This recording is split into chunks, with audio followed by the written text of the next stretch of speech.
friends, welcome back to the Avocado Toast Budget. Today I am walking you through how we budget our November 12th paycheck in YNAB. So if you like this video, if you want to learn more about budgeting, saving money, paying off debt, and how to finally feel confident with your money, make sure to hit that subscribe button down below. You can also hit that little bell notification. It'll notify you every single time that I upload. So if you want to see how we budget our paychecks in YNAB, just keep watching.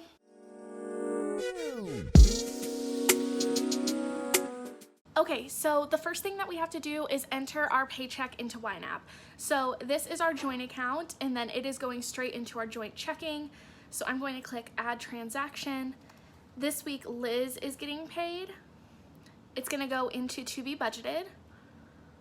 And the inflow is gonna be 40910. Once I click save, that shows up here in our joint checking, and it also shows up at the top of our budget here in to be budgeted. So now we need to decide what we need this money to do for us before we get paid again. We are trying a new method to our budget where, as before, we were just kind of putting in a little bit at a time for each paycheck into all of these variable expenses and then trying to budget ahead for next month.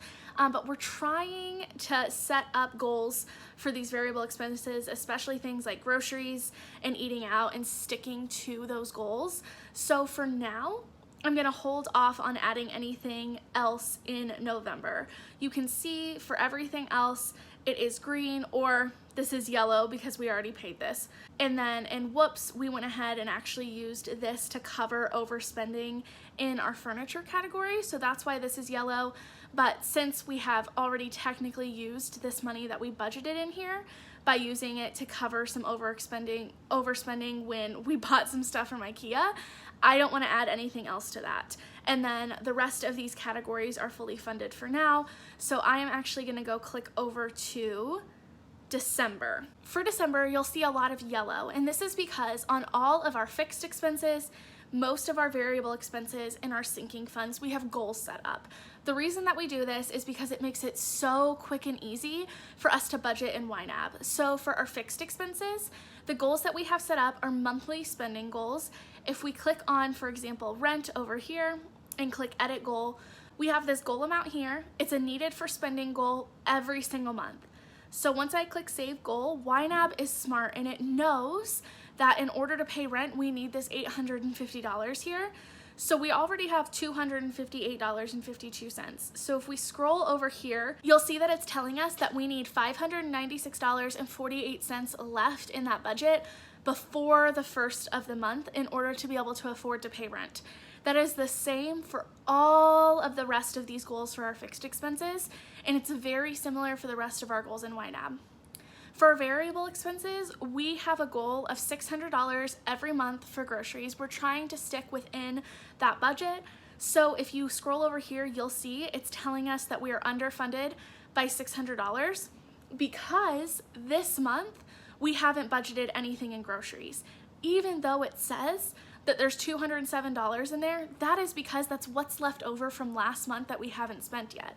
So it's smart and it knows that this $207 still isn't part of the goal that we're trying to reach, because our goal is that every single month we're gonna end up putting $600 in there. That is why you'll see here it says 0, and even though it says I have $207 available, we are still underfunded that full $600 because we haven't put any money in the month of December. This $207 is coming from the $600 that we had budgeted in the month of November minus what we have already spent. So this tells me we have $207 left for the month. When we click over to December, this tells me that we still need to fund that full amount for this month in order to meet our goals. Down here are our sinking funds. Sinking funds are just non-monthly expenses that we save for on a monthly basis. Some things, for example, like our Instacart annual subscription, for this goal, YNAB makes the math so easy. So if we click over here, you will see that the goal for this one is different than all of the other goals that we have in here. This one, our goal amount is $100 because that's how much we need every year. But instead of being a needed for spending goal, it is a target savings balance. This means that YNAB knows that even if we take money out of this, we need that full $100 to be able to pay for our Instacart subscription by January of 2021.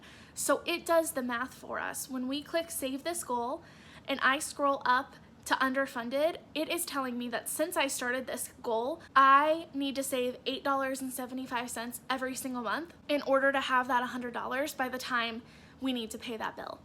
So that is how, if you know exactly how much you need and you have a certain amount of time to get to that goal, that is what your goals in YNAB are going to look like, and it is super smart and it does all of the math for you. Whereas if we're looking at a different goal, such as moving, we don't have an exact expense for that. We also don't have an exact date for that yet because we don't know when we'll be moving. We just know at some point we're probably gonna make a pretty big move. So because of that, we have a goal of saving $25 a month by the end of each month, every month, until we end up moving or until we decide that that's enough for us. That is our goal. Same thing goes for our vacation fund. $25 for every single month, and whenever we get to go on vacation, we'll have that money there. But right now, we don't have an exact vacation plan and we don't have a date. So since we don't have that information, we're just putting a little bit aside every single month. And then over here, these numbers, these are showing you what we have set aside for these goals.